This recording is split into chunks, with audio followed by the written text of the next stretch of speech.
Mr. Aldag, seconded by Mr. Badaway, moves that Bill C-374, an act to amend the Historic Sites and Monuments Act, composition and boards, be now read a second time and referred to the Standing Committee on Environment and Sustainable Development.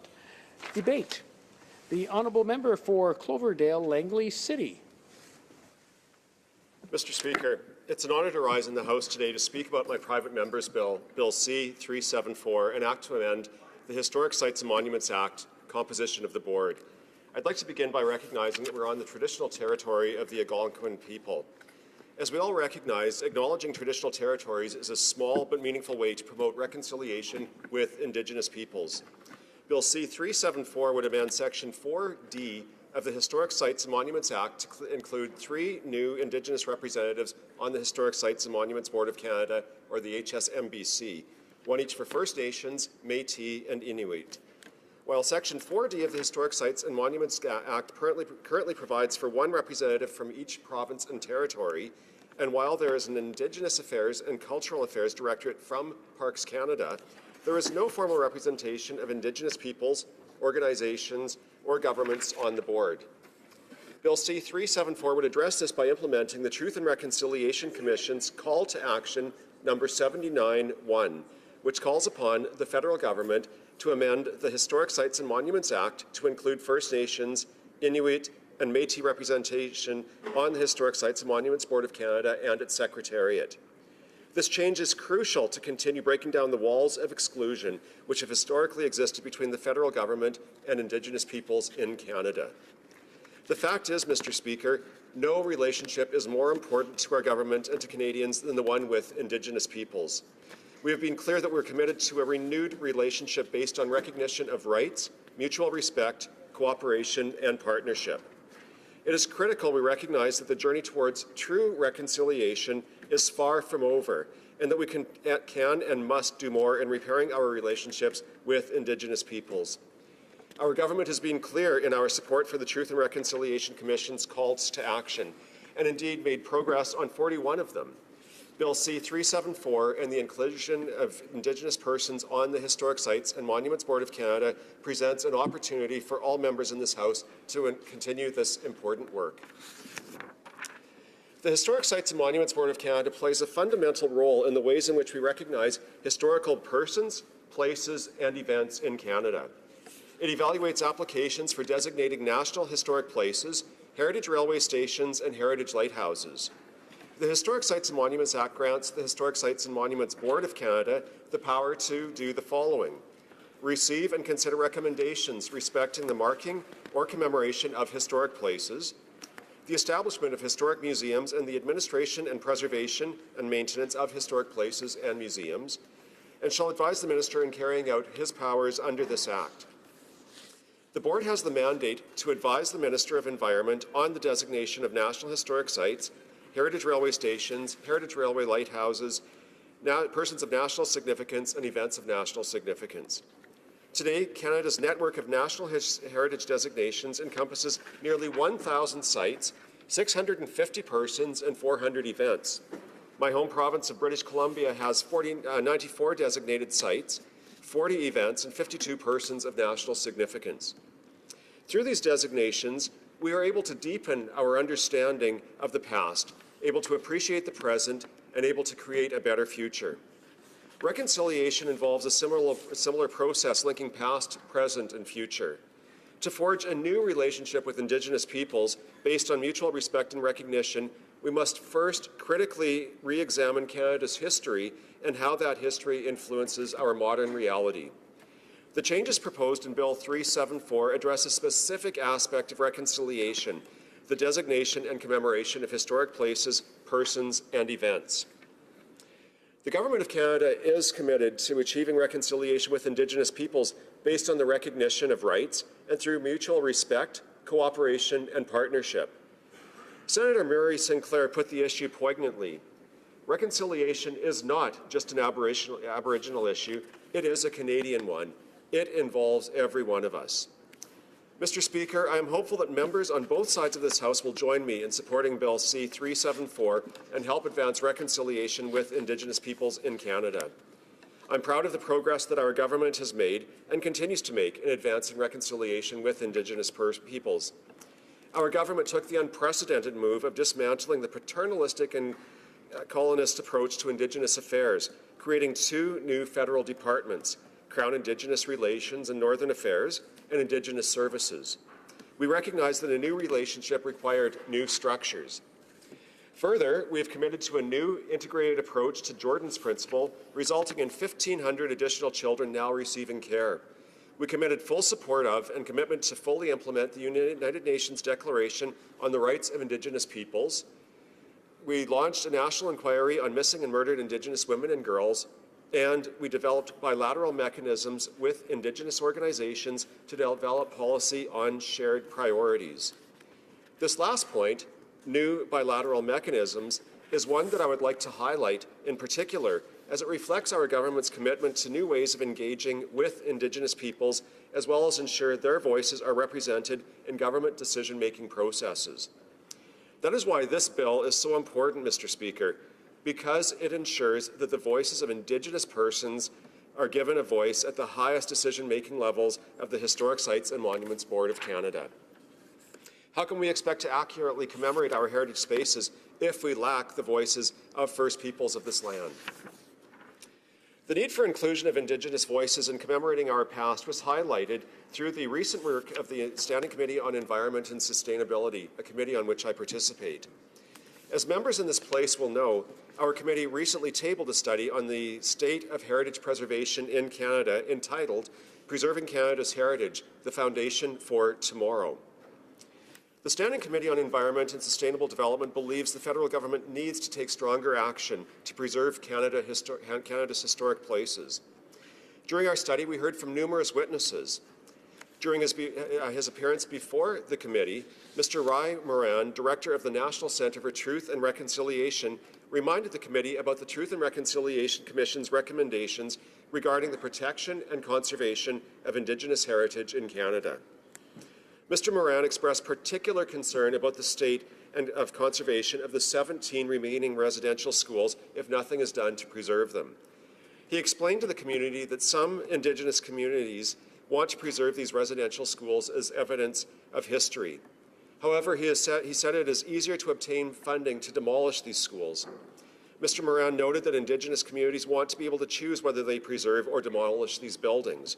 Moreover, he emphasized the need to commemorate the places where demolished residential schools once stood, as the Truth and Reconciliation Commission recommended. The committee heard that the inclusion of Indigenous people is a priority and a necessity for the heritage community, that today's heritage organizations, departments, and agencies are ill-equipped to protect and preserve Indigenous heritage, that Indigenous people must be involved in defining, designating, commemorating, and preserving their heritage, and that Indigenous communities, governments, and organizations want to have a voice and a place for their people to have a voice in heritage conservation. Ms. Joelle Montmagny, Vice President of Indigenous Affairs and Cultural Heritage Directorate with the Parks Canada Agency, commented, "We have started engaging with the National Centre for Truth and Reconciliation, for instance, specifically on Call to Action 79.3, the aspects of commemorating the legacy of residential schools. We're looking at how we're going to implement that. There's also, as you know, under 79, the appointment of members of the board, Indigenous members, Métis, First Nations, and Inuit. We're working on that, and that will be done in consultation with Indigenous groups. There's also the other section of 79 in relation to reviewing our policies, protocols, and practices to make sure we are inclusive of Indigenous perspectives and voices of the board. Bill C-374 directly supports this work by Parks Canada by creating the legislative framework to implement Call to Action 79.1. Mr. Christophe Rivet, President of ICOMOS Canada, also provided testimony to the recent study. He noted, "I will certainly not pretend to speak on behalf of Indigenous people. I will share some of the echoes of what we've heard, and we have Indigenous people on our board of directors. What we see is that Canada is not equipped to deal with protecting things that are important to our Indigenous people. It does so through certain legislation, but there are some big challenges.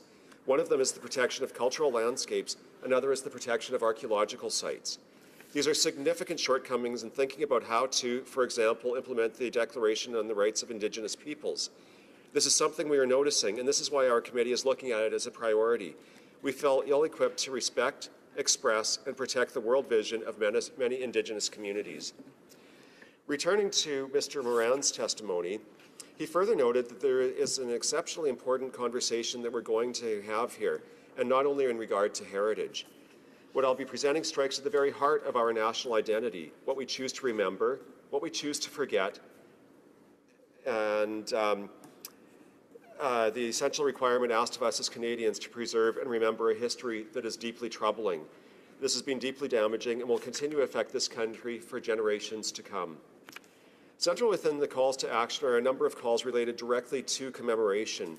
Those commemoration calls relate directly to the creation or establishment of a national memory and our ongoing need as a country to make sure we continue to shine light into the darkest corners of our history. And we know there's broad support for implementing those calls to action. Karen Aird, President, and Madeline Redfern, Director of the Indigenous Heritage Circle, also provided testimony. They noted that they feel at this time of reconciliation, this time when we see a new change in government, there's a need for people to start thinking differently about heritage and moving it beyond built heritage and thinking how Indigenous people perceive it and how we want to protect it. We do have our own mechanisms. We do have our own methods and approaches to protecting and interpreting heritage, and we feel it's really time for Indigenous people to have a voice in this. There's a need for a voice and a place for people to have a voice. Ms. Lisa Prosper provided testimony indicating that the apparatus we have in place, not just us, it's the heritage apparatus, is born out of a particular trajectory and is, in my opinion, ill-equipped to currently address the context of Indigenous cultural heritage. She noted she would say the broad objective should be to get to a place where the Indigenous community sees themselves reflected back to them in what is recognized as Canadian heritage. The immediate steps are to work within existing frameworks. If the Historic Sites and Monuments Board is the vehicle by which this can happen, and then therefore the recognition of important sites to commemorate, if you want, a sort of backlog of potential sites for commemoration is a possibility, and some sort of recognition of the residential school system and various other elements that are out there. Mr. Speaker, prior to working in politics, I was a long-time worker with Parks Canada and had the opportunity to manage a number of national historic sites. I was also involved with the commemorations program. And there are some examples. One that I turn to is Yuquot. It's an amazing site on the west coast of Vancouver Island. And it was commemorated first in 1923 as Friendly Cove. And it was designated as a place discovered by James Cook in March of 1778. Well, Yuquot, or Friendly Cove is the heart of the Moashat and Mushalat community from the beginning of time, really the heart of their social, political, and economic world. And so in 1985, through lobbying of the Moashat and Mushalat community, the Historic Sites and Monuments Board revisited that commemoration and commemorated it for actually what it is, the heart of the Moashat and Mushalat nation, and the point where first contact with Europeans happened. This is the kind of voice that an Indigenous perspective can bring to these very important conversations. Mr. Speaker, I'll say that Parks Canada works with 300 plus Indigenous partners and communities on the conservation, restoration, and presentation of natural and cultural spaces. All of these accomplishments reflect progress made in Canada's relationships with Indigenous peoples. Despite these facts, Canada's network of historic designations reflects a rather narrow view of the past. For millennia, Indigenous people thrived in this land. They farmed and fished and hunted. They established vast trade networks and celebrated their heritage. Reconciliation involves a multifaceted, deliberate, and ongoing process. Many call it a journey. Along the way, we must acknowledge the wrongs of the past, learn more about the diversity of our history, and work together to implement Indigenous rights. As it stands today, Canada's historic designation system is outdated. Many past designations, along with the board's composition, are rooted in this country's colonial history. We should celebrate Canada's entire past. We should tell a broader, more inclusive, and more accurate story. This is an issue that impacts all Canadians, and we have a unique opportunity for members of this House of Commons to come together and advance the process of reconciliation. To that end, I am asking my honourable colleagues to support Bill C-374. Thank you, Mr. Speaker. Questions and comments? Questions et commentaires? The honourable member for Niagara Centre. Thank you, Mr. Speaker. To you, to my colleague. This bill is a direct implementation of the Truth and Reconciliation Commission's call to action number 79-1, which calls upon the federal government to amend the Historic Sites and Monuments Act to include First Nations, Inuit, and Métis. With that, Mr. Speaker, does the member find that this will in fact break down the walls of exclusion which have historically existed between the federal government and Indigenous peoples in Canada and move more towards a culture of resurgence? For Cloverdale, Langley City. Mr. Speaker, I'd like to thank my colleague for his question. And absolutely, it's a step in the direction of reconciliation and breaking down those walls of exclusion. This is one small step. It is, as I noted, call to action 79-1. And it is a way of recognizing that right now the commemorations program excludes the voices of our Indigenous communities.